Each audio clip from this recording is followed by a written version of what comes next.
Hello, good afternoon, good morning, good evening, wherever you guys are today. My name is Terrence Fox, Head of Innovation with iAdvise. Thank you for joining us. We have an awesome live stream planned for you today. And our goal with these sessions, to take a step back, was to have short, insightful, impactful conversations with thought leaders in the CX space. And we are fulfilling our promise today for sure. But the idea is we didn't want to have a generic webinar style format, and this live stream is meant to be truly that, a live stream of authenticity, of expertise in the space. And we've been grateful to see our viewership grow over the last few weeks. And of course, I have my entire marketing team to thank, captained by Fritz Lauer, for that effort. So back to today. In times of incredible uncertainty in the retail space, we look to beacons of light as we find our way across these tumultuous seas in the retail space. And I say tumultuous, but obviously it's a time of great opportunity for brands today. So it's no secret, we've got Shep Hyken back there waiting for me to shut up and introduce him. But before I do, it's important to, of course, take a moment to reflect on who Shep is in the customer experience space. So I believe he's been doing this since 1983, and I'll have him correct me. But he's a New York Times and Wall Street Journal best-selling author. Yes, I was right in saying that. Author of Amaze Every Customer Every Time, Moments of Magic, The Loyal Customer, The Cult of the Customer, and several others. But he's a customer service and experience expert. And we're thrilled to have Shep here with us today. Shep, can you hear me? I can hear you. I can hear you. And what a beacon of hope, tumultuous times. The rhetoric is wonderful. Yeah, good job. I'm doing my best, Shep. You know, I have to earn my paycheck a little bit here and there. Mm-hmm. So thank you so much for joining. And before we get started, get us inside of Shep's head. What are you reading lately? What are you learning? What are you trying to learn? Wow. You know what? It's funny. I've got books right here. Aside from my own books, this is a cool book that just came out. Friday Forward. I've been getting this guy's emails. His name's Robert Glazer. And I've been getting his emails, I don't know, for maybe 2 years or so. And I guess he put a bunch of them in a book. And I thought, you know what? I'm going to support this guy. It's a great little book on just weekly motivation. And then something that has always fascinated me is subscription models, because I think they're great for recurring revenue in business, but they're also great as a customer experience type of strategy. And this is by Robbie Kelman Baxter, The Forever Transaction. And what intrigues me about this is that I believe even if you're not in the subscription business, you want people to come back and do business with you again and again. Right. It may not be the cadence of weekly or monthly, type of payments, but it's renewal. It's renewal of getting somebody to come back. And so anyway, I'm fascinated by this. It's a very good book. Actually, I think I try to create books of the year. Like I want 10 of them at the end of the year so I can write my top 10 list. This is going on it. I think Friday Forward may go on it too. So, okay. So now I know, and now I have something to read. We are in we have a big iAdvise book club, but I can suggest that one and pretend it was mine. Oh, well, if in that case, just get one of my books. Right. Many of those. We don't have enough time for that, Shep. Too many. Shep, so one thing I like to ask, because I think it reveals, of course, possible weaknesses in what we're seeing in the space today, but of course, a bit more about who you are as a consumer. Tell us about a particularly memorable or poor customer experience, whether, I guess, good or bad, that you've had lately. Lately, wow. So here's my problem. Everywhere I go, I analyze good or bad because that's what I do for a living. It's like, I can't go out and just enjoy the evening. But I'll tell you, there's a great little restaurant here in town, right around the corner from where we live. It's called Pasteria. I live in St. Louis. And I'm fairly regular there because when we go out, we start walking and we say, let's just go to the first restaurant that has an open seat outside. Okay. Yeah. And so we just make our way around. And so we've been eating at this restaurant, obviously, since it really started. We've loved it. But the other day I stopped by, I see open tables. They go, oh, those are all reservations. Okay, great. We'll catch you, another day later in the week. And I'm walking away, and the manager comes running after me. Nobody can turn you away. You come here too often. And she sat me down, and it just made me feel really special. I, by the way, wasn't looking for any special treatment, but the fact that she said, that's one of her regular customers, we're going to find a place for them. And that's what happened. I really enjoyed that. And I had no idea that the manager actually noticed me ever, you know. Yeah, that's nice. That's that undying loyalty that you'll now have, and you'll seek that spot out again in the future. And we went back there the other night and can't wait to go back again. I love pasta. So, Shep, I actually had one that I'll share with you too. I know you're a biker. I'm getting back into biking. I can say myself. Let's make sure we not motorcyclist. Yeah, it's cyclist. Not a biker. I know you were at Sturgis, Shep. But I recently had a poor experience that I thought was pretty interesting. In that I purchased an item online. I'm essentially buying a new wheel and I need a new helmet. You might not be able to see it through the video, Shep, but I have a giant Scandinavian head. So buying a helmet is a huge pain for me. You need a huge helmet. Yeah, exactly. It's like a prescription-sized helmet, almost like a compound bucket that needs to be cut around and fit on my head. So nonetheless, I finally found one online. I made the purchase, dead quiet from there. I've received a confirmation email. I checked in 2 weeks later because I noticed my helmet still wasn't here. And I found myself as the consumer quickly getting frustrated. Why am I following up with you? You should be following up with me. Mm-hmm. And needless to say, I probably won't lead with buying from that place again. Very frustrating. So one of the things we talk about, I wrote a book about 1.5 years ago called The Convenience Revolution, actually coming up on almost 2 years now. And one of the ideas is to reduce friction. And that's a perfect example. And so people say, or executives say, how do we start looking at ways to create convenience? Right. And I say, well, you need to, first of all, journey map the heck out of the front line or top line experience that the customer has. That's a starting point because you got to look for all the interaction points. But before you even do that, I want you to sit down with a group of people and I want you to write up a list on a big whiteboard of all the companies you love doing business with. And by the way, we're talking retail, restaurants, business to business, manufacturers, whoever you love doing business with, and write down the reasons why. Now, if you were to write down, who do you think the easiest company in the world to do business with is? It's the unfortunate answer, but it's Amazon. It's Amazon. I don't know if it's unfortunate or not, but it's true. One of the things that Amazon has programmed you to accept is that they inform you every step of the way. Your order was placed, you get an email. The order was shipped, you get an email with the tracking information.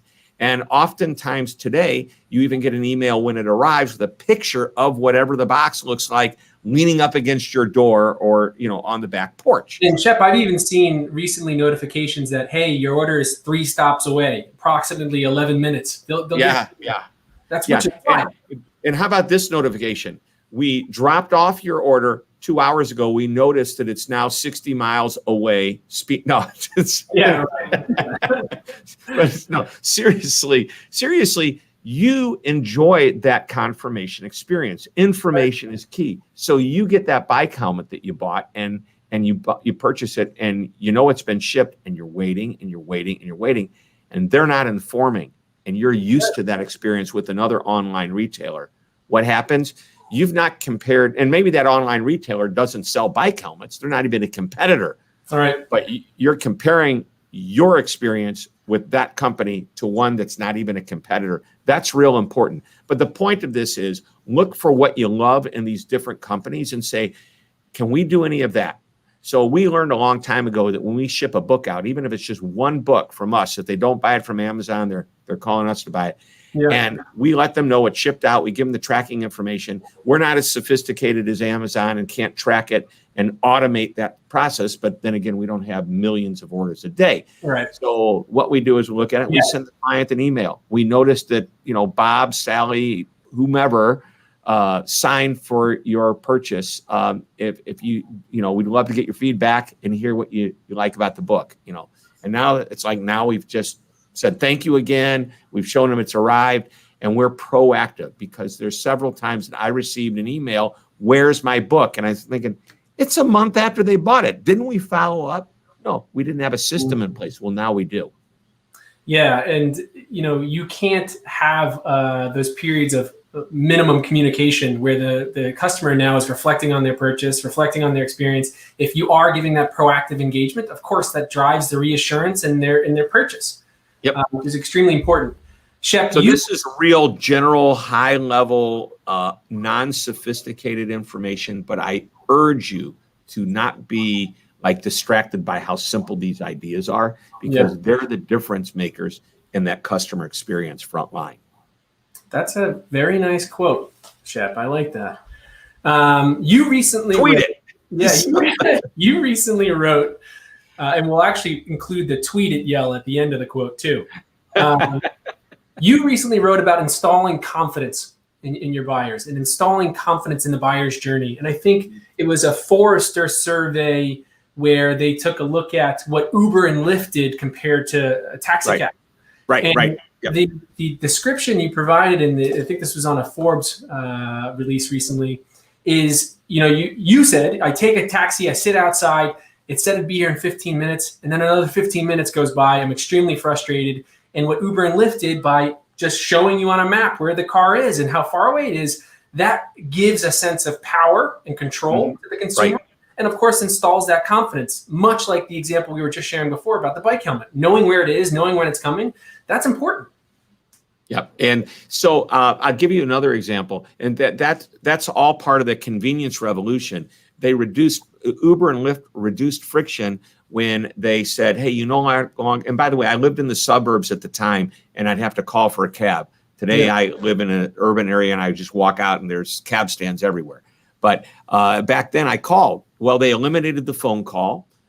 They gave me the information about the wait. They eliminated me having to tell the driver where to go because I put it in ahead of time. They eliminated me having to actually take money out of my pocket and pay at the end of the trip. I just walk out. That's their system. I mean, the only thing they didn't eliminate was the actual drive, which, I think I ended that article with one day we'll be in that Star Trek, beam me up, Scotty, or whatever, and we can transport ourselves. But that's the idea. And giving people information, which is where, the original thought direction we were going here, is key. So if you may have experienced before, I do it, up until recently, I traveled every single week to some, far away place, and I'd sit in an airport, and there are many times that I've noticed, the plane's not here yet. And I know it takes 20 minutes to get people off the plane, then they clean the plane, and then it takes about 30 minutes to load people on, maybe a little less. Our plane's going to be late because the plane coming in is not here yet. But the gate agent, who is sitting at the gate, standing at the gate, by the way, probably answering the question, where's the plane, to many people, has not picked up the microphone and made the announcement. And I think to myself, if all this gate agent did was say, hey, everybody, maybe you've noticed the plane's not here yet. Here's why. It's running about 20 minutes late. We're going to land. We're going to turn it around. We could be leaving here within 5 or 10 minutes after the original, departure time if we all do our job. So just sit back, relax. If there's any other updates, I'll let you know. You just gave everybody the information and the confidence to know everything's fine. And we're all good at that point. So, Shep, let's take this online. And you mentioned giving the information that's needed. We've got some questions, so this is good. We'll get to this after. But giving the information that's needed. If we look at the online experience, I frequently talk with my clients, and I know you've written about this too, the disconnect between the in-store and the online experience and what that means for the consumer. In my opinion, too many websites today have one of two solutions. It's not a solution, I won't call it, but they have either a brochure where they essentially just let the visitor browse at their own will. It would be like walking into a shop where you can't talk to anyone, but can't take any products or touch and feel them either. Or the other option is the automation, the ubiquitous experience of being connected to either AI. I also read your recent work about calling to speak on an automated system and the frustration that creates. But talk to me about where you think there's a big opportunity to provide that information online. And I guess as a second point is, what are you seeing some major brands do today as we head into Q4? Sure. So the ones that get it right are getting it right unbelievably well. They start out with perhaps something as simple as a chat bot where you just type in your question about whatever item you're looking at on that page. Right. And AI can answer many of those questions. But the cool thing is when the AI is smart enough to recognize I'm not answering the question, the customer's response tells me they're confused. I'm just going to seamlessly move this to a live agent. Right. And the customer never knows, other than it just takes the live agent a little longer to type than the artificial intelligence bot does. But really what it does is it's creating this seamless transfer to a human. And that takes the digital to the personal and the human experience. And then it gets the questions answered correctly. And if necessary, that agent who's now dealing directly with the customer can say, are you near a phone? Can I call you? Or can we call you? Or can you call us? And we'll just continue this conversation. Or maybe that agent can direct that customer, say, you know what? I know what your question's about. Here's a link to a video, not just only on our website, but maybe it's on YouTube so the rest of the world can see how to properly use the product. But now I'm training my customers to not only use our bot if necessary, but we're training them how to get their questions answered without having to call us. And by the way, a video, even though you would say, well, that's a digital experience, there's a pretty good chance there's a human being on that video teaching something, a voice of some kind. And now it is a bit of a human experience, even though it's video based. Right. And that's a very good point. Shep, our mission and effort at iAdvise is to humanize that digital experience because like you mentioned in your work, I am one of those people that press 0 100 times in a row to try and actually get a human being instead and you scream, agent, representative. Yeah. And I think you had a good picture of a skeleton resting its head on a phone. Yeah. Boy, you've read a lot of my work. Yeah, not enough of the books yet. You've got too many. But I find that so interesting because it's obviously needed, right? As we head into Q4, we've got reduced foot traffic and a general hesitancy. A lot of my clients are seeing people are actually writing them on the website to say, is it safe to come to the store? Yep. So because of that, we need to make sure we have that human touch, but also a helpful touch online. It couldn't just be someone reading product specs. You need that expertise that you have in store. Right. So the key to that is to ask the customer the right questions. I'm writing an article that you haven't read yet because it's not going to come out for a couple of weeks, but it's on customer disservice. A friend who's been, he's just a subscriber to my newsletter. He is always sending me stories. And every once in a while, he'll send me one that like, wow, this is a great one. And he said that the other day he received a package, didn't know it was there. It was between his screen door and his front door. And the package had medication that was temperature sensitive and it baked in the heat that particular day. Yeah. Why didn't the driver just ring the doorbell or knock on the door? And by the way, I've seen it many, many times where the driver rings the doorbell and then heads back to the car or their truck. I'm okay with that. That's perfectly fine. But when they don't ring the doorbell, how hard is that to do? And so he made the comment, this isn't customer service, it's customer disservice.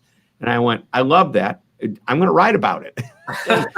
And basically disservice is when you take a shortcut or don't do a step that's probably important to the customer. You're not keeping your eye on the ball. And that's exactly what happens when we don't, when we choose to make it hard for you, when you're constantly having to scream agent, or push 0 to get out of the queue. Right.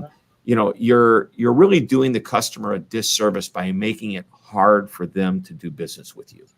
Right. And small anecdote on my side, I actually have a little Italian neighbor who delivers homemade goods to our house and puts them in her mailbox. And it was great until she started bagging pudding and putting it in our mailbox, which, as you can imagine, over the summer months, you don't have much time before you don't like warm pudding? Yeah, warm, hot pudding, fresh from the oven that is your mailbox in the middle of July. Shep, before we get to the questions, because I know we're getting towards the end of our time, talk to me a little bit about personalized service versus personalized marketing. I think it's an important differentiator. And when I, of course, with my work, I'm focused on giving one-to-one engagements at scale for website builders. It has to be unique. You have to have authenticity, and you have to have the expertise for their need. Sure. Tell me a little bit about your opinion on that and why you wrote about it. Yeah, and there's several ways we can go on this, but to me, personalized service and the whole concept of personalization is to make your customers feel like you as a company understand them. Okay, so I'll use Nike as my favorite example of this. If you decide to get into Nike's system with your email and get information, they know what you like to buy. So if I'm only buying running shoes, they're not going to sell me basketball shoes, soccer shoes. Right. They're not going to send me that information. And by the way, if they notice I start buying, of course they will. So that's personalized marketing at scale. You're looking at different personas, and I think it works very, very well. The personalized service is, and if you want to look at it as I react to you, you call me, and I've always talked about knowledge is really important. Everybody thinks as a customer service rep, you need to have knowledge of your products, knowledge of how to flip through screens to get to the information. Right. But just as important, maybe even more so, is knowledge of your customer. And there's no excuse in today's technologically advanced world not to be able to pull up the profile of your customer. And number one, recognize their buying patterns, what they bought last, what they asked about last, make a comment about it if you want. But with a large enough customer base, and I know at iAdvise you have you have some huge customers, huge in the world of retail and selling to consumers, which I love. You can match that customer up with thousands of other customers to the point where you can even predict what the next question that customer is going to have that they've not even thought about yet. I mean, it's pretty uncanny. That's an extreme level of personalization. And so I believe when you do that, you endear yourself to the customer even more so, because people like to know, like the movie, or not the movie, the TV show, not too far from where you live right now. I think you live about 40 miles from Boston. But in the 1980s, there was a little bar in Boston called Cheers. And everybody liked to go there because that's where everybody knew your name, which is a great metaphor for we like to do business with people that know our name, know who we are, know what we buy, and anything else that's relevant to me doing business with them. So that's it in a nutshell. I mean, the old saying, people want to do business with people they know, like, and trust. The knowing and liking is easy, but trust comes from creating that connection. And if you can personalize an experience, you're further along in that connection of trust. Right. I think you hit the nail on the head. That trust and that emotion that naturally surrounds that trust will keep you going back to your favorite bike shop, your favorite restaurant. I have an undying loyalty to Patagonia because I know they do good things. Yep. And I know that they make good products and are very sustainable as far as a company and their effort. Mm-hmm. And that sort of emotion that's created, that brand saliency, drives consumers and, of course, drives them for repeat purchases and that subscription type model you were mentioning before. Yep. And so, and the subscription model, most people think it's, especially iAdvise, is probably a SaaS company. Yeah. So it's a subscription-based service. However, Patagonia is not. By the way, I love that you are committed to them because of their sustainability and what they do in the community. Because when you have a cause, customers, many of them will come to you just because you're involved with that cause. But anyway, I'm here I am back squirrel, but subscription model. Even though Patagonia, you're not going to say, hey, every year I buy a new fleece jacket from Patagonia, whether I need it or not. That's not the way it happens. Right. But at a certain point, you decide to renew your relationship with them by buying something else. And that's why the advantage of a traditional renewal type of business or a subscription business is that on a regular basis, you're receiving their product or using their services. With Patagonia, there's no regularity to it. And so they have to do something in between your purchase and the next time you purchase to keep you interested in them. It could be what they're all about, their cause. It could be they send you the right promotions that are all about you and you get it. Right. And so they're doing that to make sure that you renew with them the next time you need what it is that they sell. So, Shep, I've already stolen you for 27 minutes. We need to get to Q&A. I think we had one come in, Fritz. Fritz, could you put some questions up for us? Okay. I'll read it for you, Shep. I'll pretend you can't read for a moment. I think this is my daughter.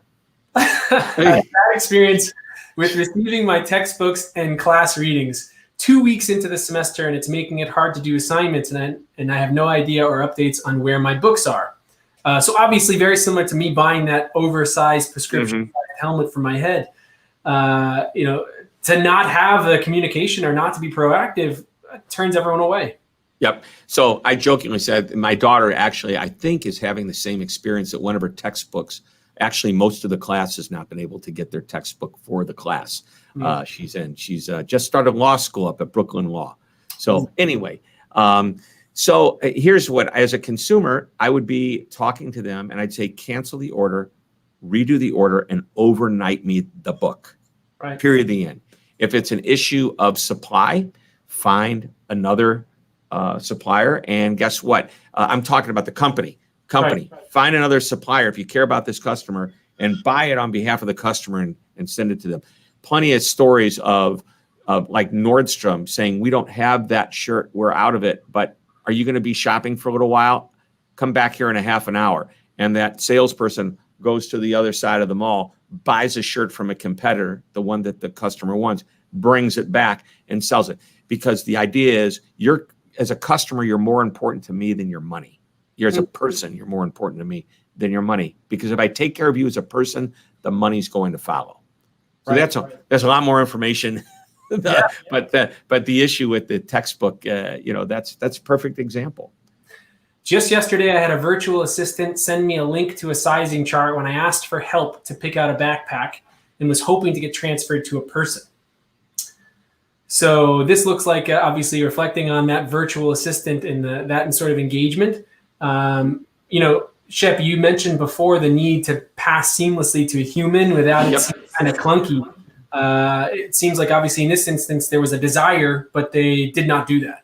Right. So number one is if you don't make it seamless, make it easy. So just, if you'll notice, since we're talking retail and online, if you go to Zappos.com, there's a phone number on virtually every single page. And they are an online company that provides a phone number. And I can't remember what the exact number is, but actually a substantial percentage, a surprisingly high percentage based on them being an online company, has human-to-human interaction over the phone. I think it's like 15, 18%, something like that. That's very high for an online company. But they make it easy, and it's not seamless because it doesn't automatically. You've got to pick up the phone, but they make it so easy by giving you the number on every page. You don't have to search for the information. Right. Fritz, any more questions today? Okay, I've had a terrible experience right now in healthcare. It's impossible to book an appointment with my regular physician or any others. The alternative is to go wait 2 hours at a local urgent care center. So go ahead, Shep. Wow. Well, first of all, let's talk about convenience. Can I go online and can I open up, on their website in a portal, a patient portal? So I put my password, all that in there. And now can I make an appointment? Can I see what appointments are available? Okay, that's the first step. If I see there's nothing available and I pick up the telephone and I call my doctor and I need to go see the doctor, maybe it's time to find a new doctor. Yeah. but can they somehow work me in? People are canceling all the time. I'm sure there's some type of a relationship there. Absence that, spending 2 hours going to the urgent care, probably not what my desire would be. But given the fact that we've got an iPhone or any type of mobile phone, a computer with, why not just realize this is what I have to do? However, medicine's become advanced, especially during the pandemic. We've been forced to have non-physical visits. It's all done digitally. Let me, turn on my webcam or take my phone and go up to them and go, what do you see? Talk to my doc, via Zoom or other type of communication. There's lots of ways to manage an experience today that we couldn't do 10 or 15, 20 years ago. There's no excuse for the experience that you're having. One of the reasons, by the way, I chose the doctor that I have. Actually, I chose the dentist that I have years ago. And by the way, I go to a boutique doctor, which means I pay for the privilege of never having to wait. But my dentist is just a regular dentist. Yep. And this is what he told me, I don't know, 30 plus years ago when I started going to him. He says, Shep, you will never wait more than 10 minutes. I promise you that. I promise you that. And you know what? And I go like clockwork every 6 months, plus whenever I need to go for whatever reason. I've never, ever waited more than 5 or 10 minutes. And he promises me that. I think that's a pretty good promise. How do you do that? You manage the office well. You realize you're not going to overbook. By the way, that's what a lot of doctors do. I love it when I ask can I get the first appointment? And they do. Give me the first appointment with 5 other people. All right. Yep. Okay, Fritz, any more questions? That's all. Well, it was an absolute pleasure having you. Thank you for making the time, and thank you for going a few minutes over. It's easy to get caught on tangents with you because your understanding and wisdom in the CX space is invaluable. So thank you for being here. Well, thank you, Terrence. Thanks for having me, and come back anytime. Just let me know. Yeah, invite me to something that you're doing sometime, Shep. How about what are you doing this afternoon? I can clear my schedule as needed. All right, 4 o'clock Eastern time. Customer Amazement Summit.com. That's right. And it's free. Did I say free? Yes. And we've got 10 speakers that are going to be doing short. I'm interviewing them 10 to 15 minutes long each interview. I guarantee my goal was 1 or 2 nuggets in each interview. So there's, regardless of the kind of business you're in, something to do. So there you go. Absolutely. My unabashed plug or whatever. Yeah, and where do they? No dash in it. Just www.customeramazementsummit.com. And it's at 4 Eastern. Yep, 4 Eastern, 3 Central, 1 Pacific, and if you're on the other side of the world, you have to figure it out. Yeah, Shep, and I wish you could see my notebook. I'm trying to write with my opposite hand to make sure I do show up. But thank you so much for joining with us. Hey, thanks for having me here. Thank you. Absolutely. So thank you all for tuning in. Fritz, I know next week we're preparing for Brian, excuse me. I want to make sure. Yes. Okay. Colin Shaw, actually, the top 150 business influencers as awarded by LinkedIn recently. It was a pleasure having Shep here. We've got Colin Shaw next week. Make sure you like, share, subscribe, follow, everything you can do for this if it's been valuable for you in any way. And of course, feel comfortable asking additional questions. We will address those and try and make sure Shep does also if you're viewing this at a later time. Thank you all for your time today.